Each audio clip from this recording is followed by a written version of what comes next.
Hashtag Gamergate has been blowing up on the internet for the past few months.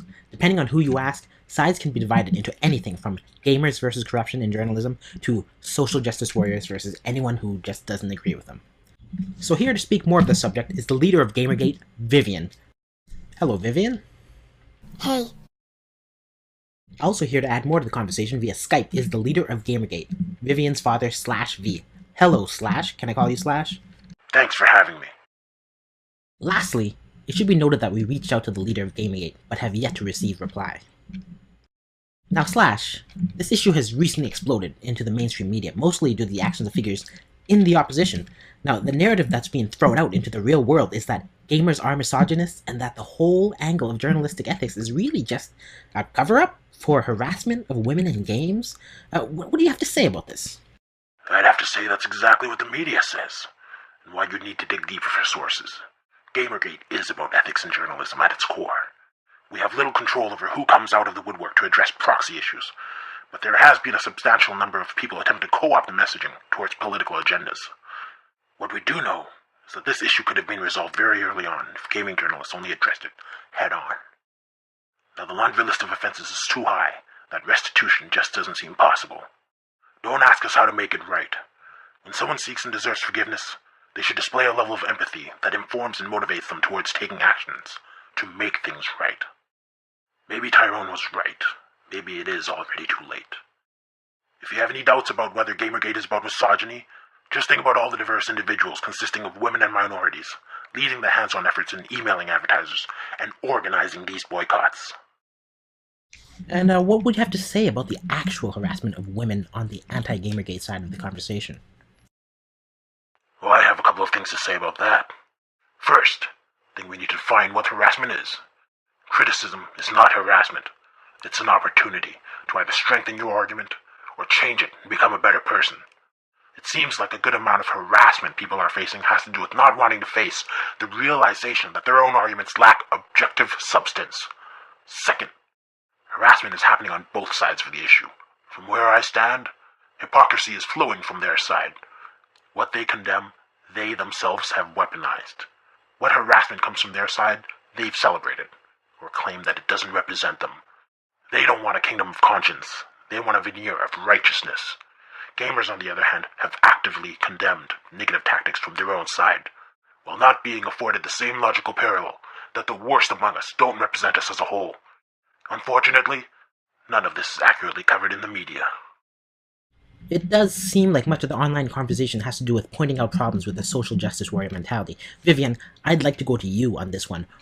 Why is it so difficult to stay on topic? Darian, you don't always get to choose your enemies in any conflict, but if gamers are good at one thing, it's finding out the weakness of your opponent and exploiting it for massive damage. Gamers haven't forgotten what the cause is about. That's why we keep sending emails, but every boss type that stands in our way is going to require a custom strategy. So being aware of your typical social justice warrior mentality, we knew exactly how to deal with them. How? We asked them questions about the legitimacy of their arguments.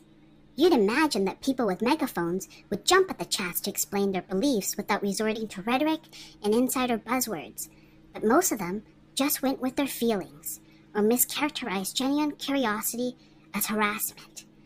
You know, SJWs, if you never question your own beliefs, your preconceptions will be your downfall. One day, a real opponent may appear who won't hesitate over exploiting your accumulated willingness to be inexperienced in handling conflict, and that opponent will most likely be some species of a bear. Why a bear? Bears don't wear pants. One of them is bound to be offended by that. You know, there's often times when you hear a short blurb from the opposition acknowledging that there is corruption and cronyism in games journalism, but you should expect that this is a normal thing. So, for people who want to fight justice, they sure seem to be willing to overlook corruption when it benefits them. Is this a case of the enemy is my friend, or is it the enemy of my friend is my enemy? What I know for sure is that it's not about doing what's right, it's about trying to look good according to SJW presumptions. This kind of mentality is endemic in the very problematic flavor of clickbait journalism we've seen lately. The kind of thing you like on Facebook to assure your friends you're a good person. Gamers are different in that we welcome dissent because actual growth can come from disagreement. What we don't tolerate is people using excessive coercion to push unproven ideologies to a degree that it declares gamers as dead amidst a litany of other accusations. This isn't the first place this has happened. There are real issues that stem out from Gamergate, which are being commented on by outside parties, and many who have joined the cause have seen the success of gamers against familiar events that have shook up everything from comics to traditional games, religion, and going as far up to the real-world media. Up until now, wars of attrition and social pressure tactics have been effective for SJWs, but now they're against gamers. So Slash, she mentioned the term war. Is that what we're seeing here? And why have gamers successfully pushed them back so effectively? Because it's not a war. This isn't something that gamers can lose. It was an ultimatum, but now it's a reckoning. A consumer revolt. Gamers are the readers. Gamers are the target of the advertisers. Gamers buy the games. If we want to create a new games media industry and tell the advertisers where we will or won't be, we only have to shift our attention to those efforts. All of our opponents aren't successfully doing anything against gamers, and their constant attempts at slandering and bullying people under the threat of labels or, in extreme cases, death or the loss of work only feeds the trolls and proves that they put winning on their public scoreboards above actually doing what's right. Gamers have spent their lives training to win and enduring persecution. I guarantee the depth of the stories we've played through amount to a beefier, more diverse dish of life lessons and moral choices than you could possibly consume in an echo chamber of people who invent problems in other people's lives. I'd like to add to that. We are inclusive. Just because a group of people divide us from the totality of people who play video games and then accuse us of being non-inclusive, that doesn't make us a bunch of closeted misogynists, or even dead or irrelevant.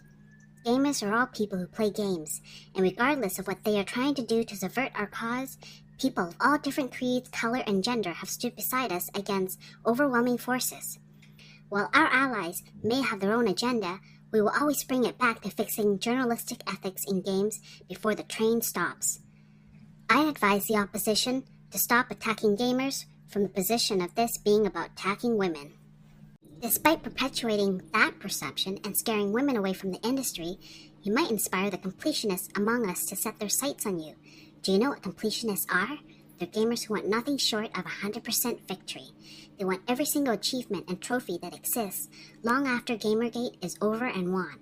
They move into every territory you can't believe you've won and make sure there's nowhere you'll ever respawn from again. Well, I'd like to thank you both for giving me your input. Slash, do you have a closing statement to give? Yeah, I'd like to say something directly to our opposition. You clearly didn't understand your opponent when you started taking us on. In fact, you are having yourself humbled at every turn. You tell us we should change the hashtag? It was the new hashtag. You yourself have tried throwing out several new hashtags, believing it would stop us or have any effect on us. You shouldn't be giving us advice on how to handle our own cause. The fact that you failed so often now should make it 100% clear that you don't have it all figured out. So what do you really know? Who are you to try to police the culture of others? You say we're something you don't like? Just who the hell do you think we are? We're gamers, and we game to win. Vivian, your closing statement? It's working. This is your daily. Keep sending emails. Keep talking about journalistic ethics. Don't be a casual about it. Thank you both again. I'd like to remind the public out there that Gamergate has collected close to $100,000 now towards a variety of different noble causes. And if you'd like to help out, please check out gamergate.me for more information. Until next time, this is Darian signing off from Metakin News.